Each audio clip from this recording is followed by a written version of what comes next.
Welcome to Kiss the Reviews. I'm Armando. That's Corey. And today we are doing 1985's Commando.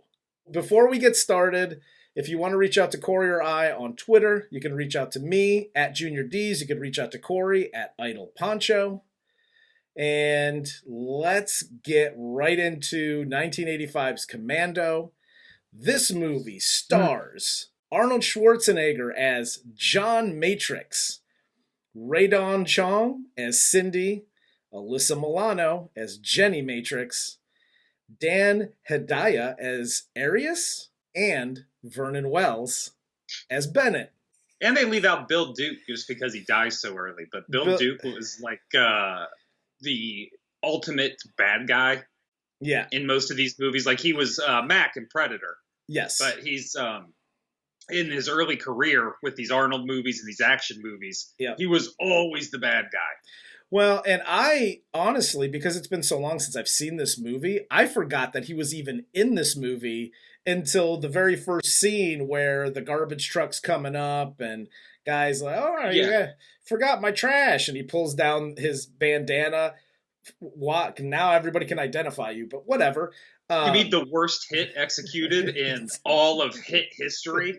Everyone in Murder Inc. is just going, Jesus Christ, these fucking guys. Well, and they jump off, and again, 80s movie, so they use the worst weapons imaginable. So they have like the mini Uzis, and we're just going to gun them. The Uzi. High five. That's right. How noisy are these regular fucking garbage guys? That nobody notices the Uzis going off for a very long time, multiple times. Yes. And that's how bad of a shot, side note, how bad of a weapon an Uzi really is. Because they fire those weapons for a good minute and a half, and dude only has like 6 bullets sprayed across his chest. You hit nothing. Like the jungle scene in Predator. We hit nothing. Well, they shoot for 3 minutes. He's got 6 bullets across his chest, but his wife in the house is dead because they shot her 47 times. Right. So, but the next scene after this is just like a rando scene that they threw in where he goes to the car dealership to look at a Cadillac and steals the Cadillac and kills the salesman. Like, it has zero to do with the movie. I'm assuming that the salesman was one of Matrix's team. Okay, because that's never explained. Like, no, not at all. But that's the only... I have to infer that. Otherwise, it's just like, dude, why? Like, is that your Coke dealer that got ran over with the car and you just owed him money? Like, fuck him, put him in the movie. Get him a SAG card. Let's go. I was just like, well, this is really racist. They just got the black guy looking at a fucking Cadillac and killing somebody, like, in a random scene. The salesman was such a dick. Like, he keeps calling him brother, but not like, hey, brother, not in the Hulk Hogan way where it's totally like, oh, this guy called everyone brother. You like Cadillacs? Well, come right around here, brother, and get in this Cadillac. But take it from me, you don't want leather, brother. Leather's hot. It's uncomfortable. I'm glad you brought that up, that it was a hit. Because A, it was like the most like ridiculous hit ever. Just shoot the guy and move on. But B, I didn't even think it was a hit. I just thought it was a random scene. But now that you mention it, all the beginning pieces are Matrix's team getting killed. And the only time it gets tied together is when the general shows up at Matrix's cabin hideaway. Yes. Where he just walks around with trees in his arms. Yeah, so then they throw in the random, like, Bennett getting killed, but we don't know who Bennett is. His name's never said, and then he shows up after they attack Arnold's, like, little fortress of solitude in the mountains. And it was like, oh, that's the guy that got killed. Like, I don't even know his name yet in the movie, but, like, okay, twist in the first 5 minutes of the movie.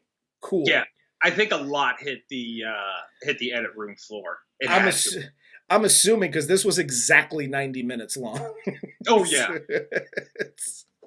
So they get all these hits, and it's hits on Matrix's old team that they were like a Black Ops team, and Bennett got like court-martialed or kicked off of Matrix's team because he likes killing civilians. All right.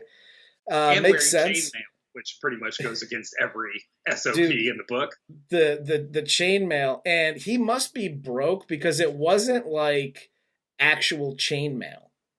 It was like ropes. Like he bought that at TJ Maxx. Like yeah, like I feel like he sewed that. It's like, look, Mom, looks like metal. Looks like chainmail. And by the way, I remembered him having such a thicker Australian accent. I was so disappointed because I really thought his accent was pretty much on par with the bad dude from Tango and Cash. You fucking wankers. Yeah. I thought they were pretty much the same guy. No, one wore chainmail and one had a ponytail. It was not the case. It was more subtle. It was ratchet as fuck. It's like you were trying to do a fucking Australian accent.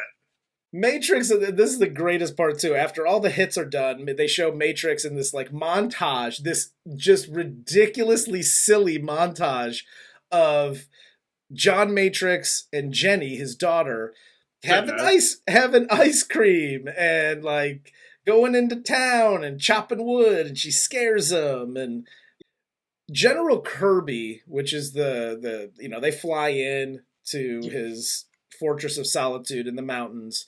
Him and Jenny are having breakfast, and they go out, and she's like, "Oh, don't go back into the army and whatever the hell." And he's like, "No, I'm going to stay here with you, and you're beautiful, and I love you." And Kirby tells Matrix that like, what's going on? Everybody's getting hit. We just wanted to come out and let you know.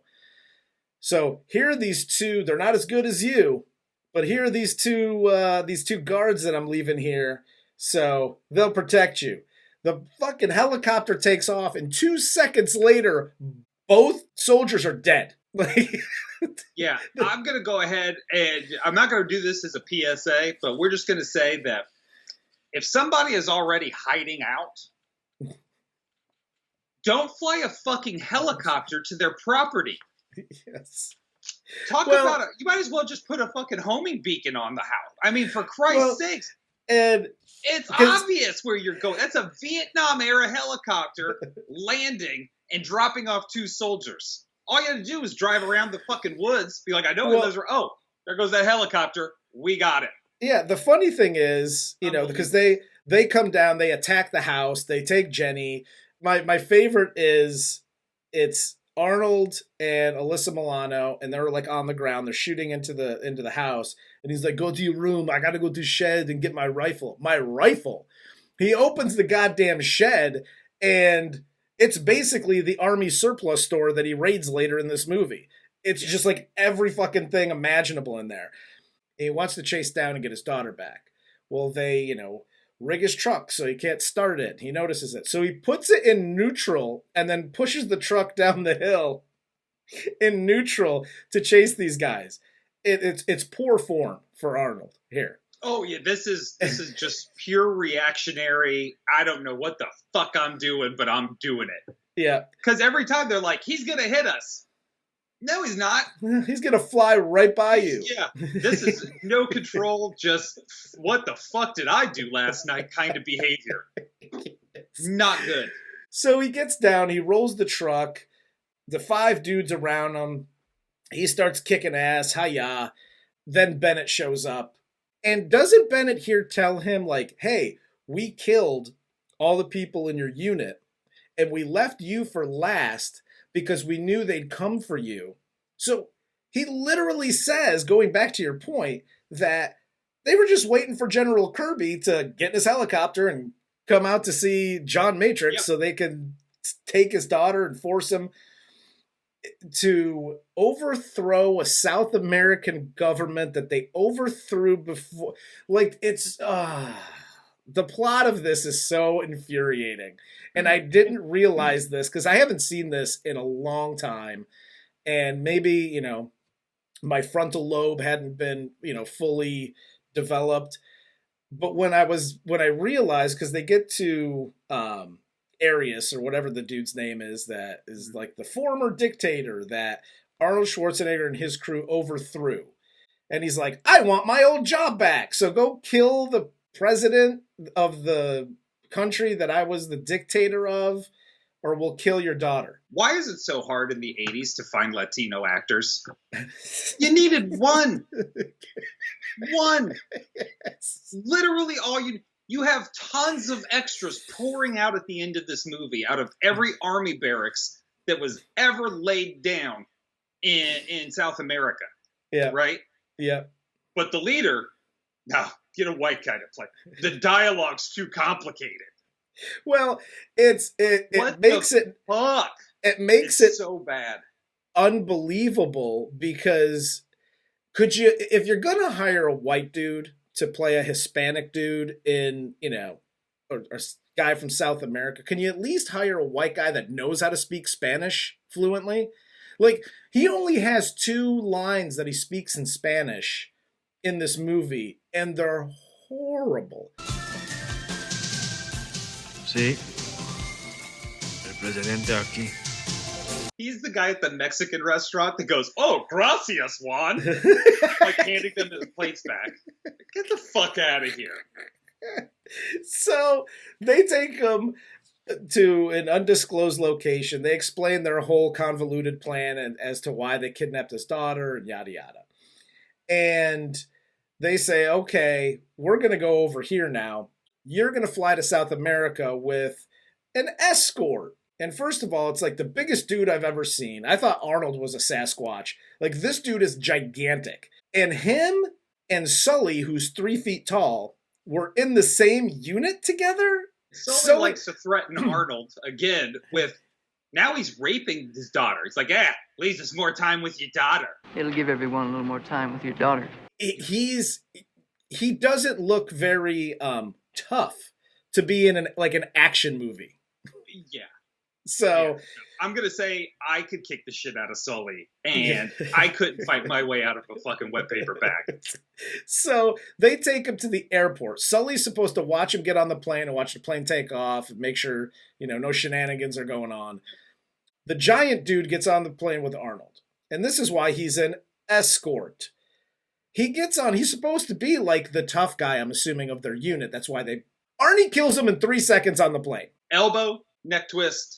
Good night. Yeah. Don't disturb my friend. He's dead tired. Nobody in the 80s when they die shit their pants or piss their pants because you're on a flight to South America and the body makes it all the way to South America. Yeah, well... White is a fucking ghost. Dude looks like Death from Bill and Ted's Bogus Journey. You will remain here in the afterlife forever. He kills him, he jumps off the plane, and immediately starts tailing Sully. Sully, because, it's boner time as soon as he drops Arnie off, he starts hitting on Rae Dawn Chong's character, Cindy. Kirby from St. Elmo's Fire and Sully have so much in common. Oh, yeah. They went to the same school of picking up chicks. Exactly. So Arnold follows him. He kidnaps Cindy, rips her car apart because she's driving like a Mazda Miata. And he's a gigantic man, and so can't have the front seat in here. So we're gonna go ahead. Front seats are stupid. Front seats are for pussies. Let's rip this out of here. So they follow Sully to a mall, to like a Ruby Tuesdays or something. Yep. It's cool. When you're a guy like Sully, that's the only place you can get laid. It's like Ruby Tuesdays or Applebee's. Plus, the salad bar there is choice. It is. This is what I don't get, because Rae Dawn Chong's character, Cindy, in this, she shouldn't be in this movie after Arnold sees her in the parking garage of the airport. It should literally be, I'm taking your car, give me the keys, deuces. Right. But so he kidnaps her, and then he brings her into the mall with him, and he's like... Tell him you're crazy about him. Try to bring him over here, and I will do the rest. I literally just told him to go hit the fucking bricks, and that he's a scumbag. Like at the airport. Yes. Now I followed him to the mall because I'm crazy about him. Get the fuck out of here. What are you talking about? But that's what I mean. Like, he's got the worst plans in this movie. They're terrible. And Sully's not a guy that's like looking over his shoulder. He already thinks he's won. You're on a plane to South America. Dude, Just I walk know up behind him and fucking pick him up by his britches. I know he's not looking over his shoulder because Arnold tails him in the airport from like 2 feet away. He might as well be in his face. And we've discussed this in other Arnold movies. He's not blending in to the normal people at the airport. You have Bigfoot walking around the airport and you don't notice him. Okay. And then when they gets the car, they're tailing him. They're 1 car length behind, and Arnold's in a Miata. His head's got to be like up here on the windshield. And you don't notice the seat, and he's still at normal height. She goes in, and instead of, I'm so crazy about you, she tells a security guard that there's a maniac that kidnapped her. After this, Sully sees all hell breaks loose. Arnold's swinging from balloons on the ceiling, and chase ensues. Arnold takes the big telephone booth, slams it on the ground, and he chases Sully to his car. Yep. Sully takes off in a Porsche. Arnold gets in the Mazda Miata, and somehow Cindy finds him. She's running outside the mall like, wait for me. Yep. Why? Yeah, her character in this movie is infuriating to me. Yes. Because she's like helping him, and then she's complaining, and she's like whining about every single thing that's going on. But then he's a maniac, but then she attacks the security guard that's about to shoot Arnold. So I'm like, whoever wrote this was on some hella drugs, because they couldn't decide what they wanted you to be. Cocaine's a hell of a drug. And then they're crashing, the Porsche crashes. They crash their Miata into a pole at I could only assume is at about 80 miles an hour. And Rae Dawn Chong has no seat. No seat belt. She would be launched into orbit with as fast as they hit that pole. Yep. It's believable. Space debris at this point. It's believable that Arnold doesn't move because he's literally as big as the car. Oh, he weighs more than the car. Yeah, I was going to say. He should just be sitting there with like no frame around him. So they get to the accident. She's shaken up. He gets out, chases Sully, hangs him over the cliff, gets the information he needs, and drops him off the cliff. To which you get the line. Remember, Sally, when I promised to kill you last? I lied. They go to this motel, and they find Bill Dukes, who is, I think his name's Cook in this movie. All hell breaks loose there. They get into the whole fight. She's crying and whining in the corner, whatever. And I don't know if you noticed this, but during the fight, Arnold's on the ground, and this is actually a decent fight scene. Mm-hmm. And Arnie kicks Bill Dukes through the door of the adjoining room. Is the dude getting pegged? That's what it looks like, yes. I was like, what? You didn't know Mark McGrath was an extra in this movie? Make a hole, gentlemen! Make a hole! I get it in fight scenes, and it happens in Jean-Claude Van Damme movies and Arnold movies. It's all of them, yeah. Yeah, so they fight, and they get into a room, and it's like 2 people having sex, like, ha, ha, ha, you were having sex, and now there's a fight going on in your room. Yeah. But, it was just weird to me, because I had to rewind it, I'm pretty sure that dude's getting pegged during this fight. Don't kink shame. It's not that weird. I'm not trying to kink shame. Do your thing. I just thought it was a weird choice for the director to be like, you know what's going to be good here? You get behind him. This is what's happening next. All right, action. Like I said, some dude had a crazy ass girlfriend. Yeah! So they kill Bill Dukes. They find a receipt that leads them to a fuel depot for airplanes and boats and shit. Yep. They break in there. Luckily, Rae Dawn Chong knows everything about piloting and airplanes and types of fuel because she's getting her pilot's license. Does she, though? Oh, she does. She's invaluable to this plot. So they go to this fuel depot and they find coordinates. Listen, they find coordinates to where Jenny is being held, but it's a fucking guess. They're just throwing it out there. I think this is where she should be. Clearly, there's something going on this island. Clearly? From this paper map I found. They break into, the next scene is them breaking into an army surplus store, which, fine. Because he's got to get weapons and clothing and body paint and Speedos?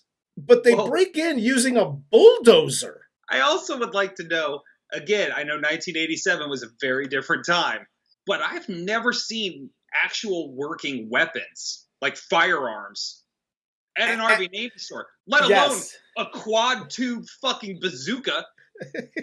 Well, what the hell is going on in 1987? Arnold knows, because he's looking for the button under the register, that there's like the secret cabinet in the back that houses all of these like military grade weapons. Apparently that's just a known thing. Yeah. So, but they break into this thing using a bulldozer, which I'm just like, what? I don't even know what's going on here. You can't just kick in a door. You're as big as a bear. Just kick the door in. You're in special ops. How about a little fucking discretion? So, I don't know, you don't get the cops alerted? Exactly. Which they do, and they come and arrest him. Rae Dawn Chong is loading up the car, the Cadillac that they stole from Bill Dukes. The whole back seat is filled with military-grade weapons. She's good to go. They don't even talk to her. And they arrest Arnold, but do they? He's never put in cuffs. They literally just walk him into like the police van and like, sure, here's Bigfoot. We're all 5'5". Let's put this giant mammoth man on this van. No cuffs. We're good. We got it handled. Okay. Yeah, and then I'd like to see a real life scenario where the black woman with tons of weapons in her car isn't even looked at because the big white middle-aged man is getting pulled out of the fucking place. Exactly. Okay. He's in the police van. Rae Dawn Chong pulls over, takes out the bazooka, fires it wrong the first time, ha ha ha, and then blows up the van. He escapes, and they're off and running to steal a plane to get to this island. Or they get to the plane. I guess the military, the people that were at like the fuel depot chase them there and start shooting. Cool. They're using Uzis, so nothing hits anything. Yes, nothing happens anyway. But Cindy's in the plane, and she's just like, oh my god, this plane is older than I am. Look, there's no LED readout. I'm only trained on a Cessna. I'm trying. She has no idea what's going on, complaining the whole... Just Three Stooges? You're running the cockpit, no.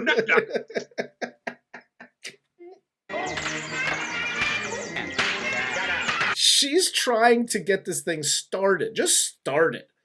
Yes. And she's complaining about how old the plane is the entire time. She has no idea what any of the instruments do.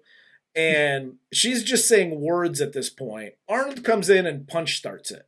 They take off. Quick side note, we have another Bill Paxton sighting during this. Yeah! That's when you saw it. Yes. They just disappeared, sir. This was his introduction into aliens because he uses that fucking radar in Aliens the whole time. He's like, they're not showing up. They take the plane, land it on the water. Arnold decides this is a good time to strip naked, put my Speedo on, and get in a raft with all my weapons. I don't understand. Normally the girls are jumping on me now. Maybe it's because I haven't shown off my thighs. And he rows his way to shore.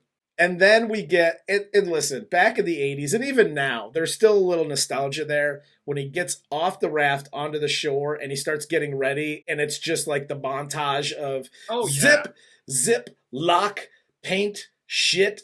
Yeah, badass. Like, it was so, like, after those shots, I was like, this is what I'm talking about. We're here to fuck shit up. This was an awesome scene. Yeah, and so he gets there. He stopped to get the football shit. Yeah. Like the football. Yeah. He's like, sporting goods on the way to the airport. You know what, Arnie, they got tape now. You just put tape there. But no, he's got to get the body paint, because... coolness, I guess. So And I love that he's in camo, but his camo paint is just black on white. Yeah, What the forest looks like, bro. Look down at the green and black and brown all over your body. That's what you should be doing. Yeah. So he goes into the compound that Arius has set up and proceeds to blow everything up, fuck every soldier up on the compound. Actually, and I have to editor's note, I understand the black face paint, war paint, as opposed to his camouflage paint. Because one, he doesn't try and hide hardly at all. In his first kill where he slits the dude's throat with the survival knife, yeah, it's sloppy as shit. He's like, "Hey, hold still, goddammit." OJ had an easier time killing motherfucking people than he did. Hello, Twitter world. It's yours truly here. These soldiers all shoot worse than the fucking stormtroopers in Star Wars. And it has to be the black face paint that's just throwing off their... Like, I can't get him. Then it cuts to Jenny escaping. She takes the handle from the door, and that's, by the way, if you've ever taken a door handle apart, that's not what they look like. It's basically a knife on the end of the handle, and it's like, okay, cool. It's your own fucking fault she gets away because the carpentry in that house is bullshit. You guys terrible. find that like dog shit. So she escapes, and Bennett chases her into Freddy Krueger's boiler room. But it has great ventilation because she can later say, "Daddy!" And he can hear her 7 rooms away on the 3rd floor firing weapons. And he goes, "Oh!"